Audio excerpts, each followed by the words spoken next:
All right, let's dive in. Today, we're talking about a totally different way to think about building wealth. This isn't about get-rich-quick schemes. Nope, this is a powerful philosophy, and it's inspired by something ancient and incredibly disciplined, the warrior's code.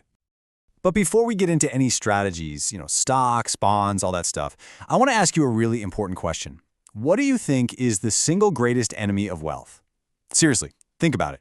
Is it a bad market? Is it inflation eating away at your savings? Maybe a lack of opportunity?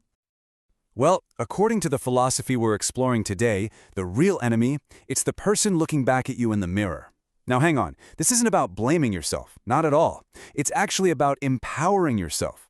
Because think about it, if the biggest battle is internal, that means you, and only you, hold the keys to victory. And that brings us right to our first major point, the real battlefield. The idea here is really profound. It's that every single financial result in your life, good or bad, isn't random. It's a direct reflection of what's going on inside your head, your inner beliefs, your mindset. And here's the bottom line. Winning that inner game is the absolute first step. It's a prerequisite. You can't build any lasting external fortune without it. I mean, think about lottery winners who go broke, right? A scarcity mindset, even if you hand it $1 million, will find a way to lose it. But a wealth mindset, it can take just a little and grow it, multiply it into a real legacy.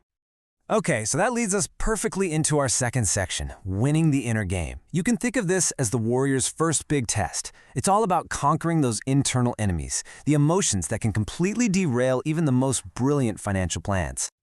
And this is where we see a huge, fundamental shift in thinking. On one side, you've got the scarcity mindset. This person sees a finite pie. If someone gets a bigger slice, that means less for me. So they cling to every single coin out of fear. But then you have the abundance mindset. This person sees endless possibility. It's not about being reckless, not at all. It's about seeing ways to bake a bigger pie for everyone, and that takes creative, bold action. And within that inner game, there are three main saboteurs we all have to conquer. First up is fear. It just paralyzes you, right? It stops you from taking smart, calculated risks. Then there's greed. Greed blinds you. It makes you chase after those shiny objects and fall for every scam that comes your way. And finally, comparison. Oh man, this one is a killer. It's the thief of joy, and it pushes you to spend money you don't have just to keep up appearances, instead of building real wealth. So once we start getting a handle on that inner game, it's time to forge our armor and sword for the outer world. That's what this next section is all about, mastering the outer strategy. These are the practical tools and tactics a warrior absolutely needs to navigate the financial landscape. And this is such a critical distinction to make. Look at gambling. That's driven by pure emotion, right? Hope and chance. It's like throwing coins into the wind and just hoping for the best. But intentional investing, that's completely different. It's like a farmer carefully planting seeds in well-prepared soil. It's guided by research, by patience, and a very real expectation that there will be a harvest down the line. And you know what the hidden engine is behind that harvest? It's a little thing called compounding. It's the silent multiplier. Seriously, it's not about finding that 1 in a million explosive stock. It's about something much more powerful, letting your small gains create more gains, which then create even more gains. It's this incredible force that rewards one virtue above all else: patience. So how do you actually put this silent multiplier to work?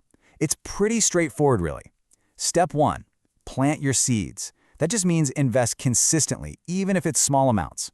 Step 2, reinvest the gains. You gotta let your earnings start working for you. And step 3, and listen, this is often the hardest part, you have to trust the process. You have to let time become your greatest ally. And remember, a warrior never goes into battle unarmed. Think of it like this. Discipline is your armor. It protects you from those knee-jerk emotional reactions when things get crazy. Your strategy? That's your compass. It's the map that keeps you headed in the right direction, especially during big market storms. And patience. Patience is your ultimate weapon. It's the strategic advantage that lets you outlast every single person who acts on impulse. But hold on, what are we actually fighting for here? This next section really challenges us to define the true prize. Because if your only goal is to see a certain number in a bank account, well, you might be missing the entire point of the journey. You see, true wealth, real wealth, is holistic. It stands on these 4 essential pillars. First, your health, because no amount of money can buy that back.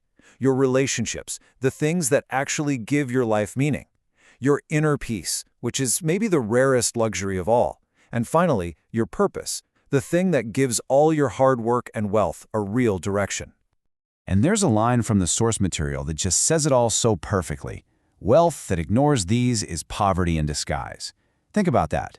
Wealth that costs you your health, your family, your peace of mind, that's not wealth. It's just a very fancy form of poverty. This all leads to a really powerful question you have to ask yourself. Is your wealth motivated by vanity or by vision? Because vanity wealth is all about showing off. It spends for applause and chases that temporary hit of status. But vision-driven wealth? That's a whole different game. It invests for impact. It seeks to build something, to empower others, and to create a lasting legacy that will be around long after you are. Okay, so this all sounds great in theory, but how do we actually do it? How do we make this real? Well, our final section gives us a practical roadmap. It's called The Warrior's Daily Path, and it's all about turning these big philosophical ideas into small, consistent, everyday habits. And you know what? The path is surprisingly simple. It's about daily rituals. Number 1, start your day with intention. Know your goals, practice gratitude. 2, be a continuous learner. Dedicate time every day to getting smarter about your life and your money. 3, be mindful with your actions. Treat every single dollar like a seed that can grow. 4, engage with your community. Share what you know and learn from your tribe. And 5, and this is so important, prioritize self-care. Your health, rest, and relationships are not luxuries. They are essential assets. You know, this whole philosophy can be summed up in a simple little story, the tale of the two farmers. The first farmer plants the seeds, but he's so anxious and impatient that he keeps digging them up to see if they're growing. Of course, he never sees a harvest. But the second farmer, the warrior farmer, he gets it.